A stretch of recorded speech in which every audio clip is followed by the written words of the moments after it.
Et hop là, dehors, j'ai profité de ce grand soleil pour retrouver Vincent.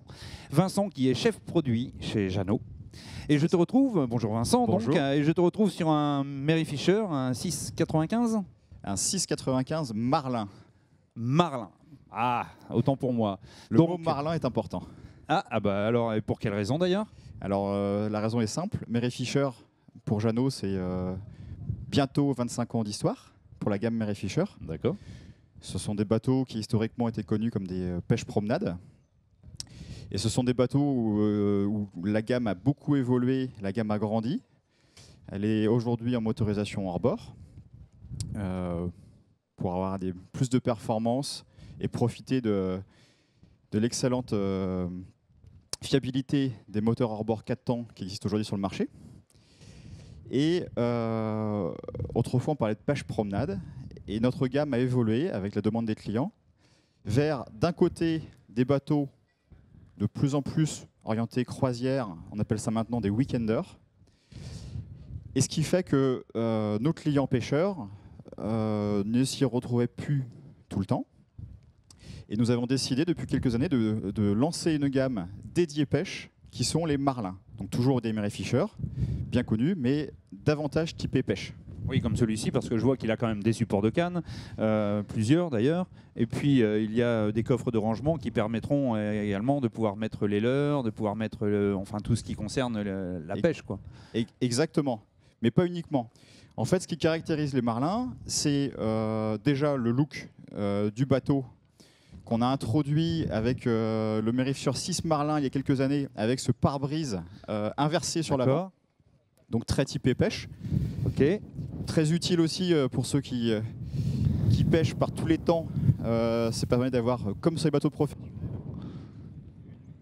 Faut que tu te tournes. une meilleure évacuation de l'eau par mauvais temps. Donc une meilleure... D'accord. Il y a un profilé donc, qui est destiné vraiment à évacuer l'eau au plus rapide. Le fait que le baril soit inversé, mécaniquement, l'eau s'évacue. Donc si je navigue par grosse mer, par exemple, que je rentre dans les vagues, l'eau s'évacue beaucoup plus vite que sur... Voilà. C'est exactement comme sur les bateaux de pêche professionnels. L'approche est la même. Et ça permet en plus, pour nous, de différencier les deux gammes entre les modèles croisière, le weekender, et les modèles pêche marlin. Ok. Donc alors là... après, l'autre caractéristique qu'on a amené, donc il y a déjà quelques années, quand nous avons lancé le Mary Fisher 6 Marlin, c'est d'avoir une porte latérale qui donne sur un passe-avant encastré qui est plein pied depuis le poste de pilotage jusqu'au cockpit. D'accord. Donc même quand on est pêcheur, mais on s'est blessé, on s'est fait mal à la jambe, etc., on peut marcher sur le Mary Fisher, enfin sur le Marlin, comme l'on souhaiterait, quoi, sans inconvénient, sans marche. C'est ça. Voilà. Surtout l'avantage, c'est le fait qu'il n'y ait pas de marche.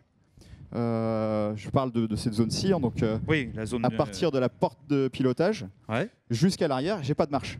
Ça veut dire que pour un pêcheur, il va pouvoir suivre ses prises depuis le cockpit arrière et accompagner sans avoir d'obstacles au pied. Et assurer ses déplacements, par mer formée, quoi. Exactement. Ça amène de la sécurité. Avec un fond-bord, je vois quand même de bonne taille, qui permet de s'amortir en cas de grosses vagues et de pouvoir pêcher en dérive. Exactement. Est-ce qu'il y a une caractéristique particulière de la carène? Alors la carène, elle est dédiée pour des motorisations hors bord. Donc c'est une carène planante. Ça permet d'aller plus vite sur le lieu de pêche, d'avoir des bateaux plus plaisants à conduire. Et évidemment, ce sont des carènes qui sont quand même adaptées complètement à la pêche, avec une largeur suffisante pour avoir une bonne stabilité. Ok, je vois qu'il y a des coffres à droite et à gauche, on a pu montrer ce qu'il en était, office de vivier à mon avis dessous, enfin bon, c'est équipé pour la pêche, quoi. Voilà. Bon bah écoute Vincent, moi je te remercie de ce petit focus parce que ce bateau a été dans l'espace pêche, vous êtes partenaire cette année aussi du Grand Pavois Fishing, donc ça méritait de venir faire un petit focus sur ce bateau et puis nous aurons sûrement l'occasion de nous rencontrer. Tu tenais à préciser quand même que sur votre stand, vous avez... Alors, j'invite les visiteurs de l'espace pêche à aussi venir nous rendre visite sur le stand Jeannot, donc la grande plateforme extérieure dédiée au modèle hors-bord, sur lequel il y a l'ensemble de la gamme Mary Fisher Marlin, Donc avec ce 695 Marlin également, mais aussi des modèles plus gros, le 755 Marlin et le 855 Marlin, qui reprennent le même concept avec plus de volume et avec 2 portes latérales et une porte arrière, alors que sur celui-ci, il y a simplement une porte latérale et une porte arrière. Ok, bah écoute, merci Vincent, et puis bah, au prochain focus alors. Et au prochain focus, à tout à l'heure.